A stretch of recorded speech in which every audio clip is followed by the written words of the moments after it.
کہتے ہیں کہ آپ بچوں کو جتنا مرضی کہتے رہیں کہ اللہ سے ڈرو، اللہ تعالیٰ اس طرح کر دیتے ہیں، اللہ تعالیٰ یہ کرتے ہیں، جو مرضی کرتے رہیں، اس پہ کبھی وہ امپیکٹ نہیں ہوگا یہاں تک کہ آپ کبھی قرآن پڑھ رہے ہیں نا، یا آپ کوئی اللہ کا ذکر کر رہے ہیں، آپ کی آنکھوں سے آنسو گرے گا نا، تو آپ کا بچہ چاہے وہ ایڈلٹ ہو گیا چاہے وہ ٹین ایجر ہے. علی بھائی ایون ہم لوگ سمجھتے ہیں کہ ٹین ایجرز بالکل نا وہ بالکل ہی نان سینس ہوتے ہیں، ہمارا یہ کانسیپٹ ہے. اس کے دل میں وہ ایسا چیز بیٹھے گی نا ساری زندگی کے لیے کہ ایسی کیا چیز ہے کہ میرا باپ اس کی آنکھوں میں آنسو آ گئے اس پہ بات کرتے ہیں. تو آپ پریکٹس کریں خود بینگ پیرنٹس، اور ان کے سامنے اگزامپل دیں.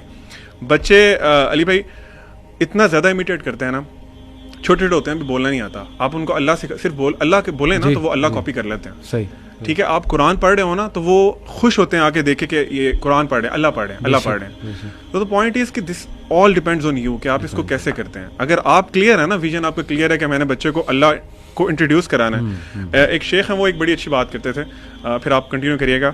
وہ کہتے تھے کہ اللہ تعالیٰ نا پیرنٹس کو کہتے تھے کہ اللہ تعالیٰ قیامت والے دن نا تمہیں ایک کٹہرے میں کھڑا کرے گا اور اللہ پوچھے گا کہ ایک کوڑا کاغذ دیا تھا میں نے تمہیں، اس پہ جو لکھا تم لکھ کے لائے ہو. تو بچے کی جو ذمہ داری بالکل ایسے ہی ہے. تو ایک ایج تک تو ہمارے انفلوئنس میں ہے نا، اس کے بعد وہ انڈیپینڈنٹ ہونا شروع کرتا ہے، اس کے اپنے اعمال اور سارا کچھ.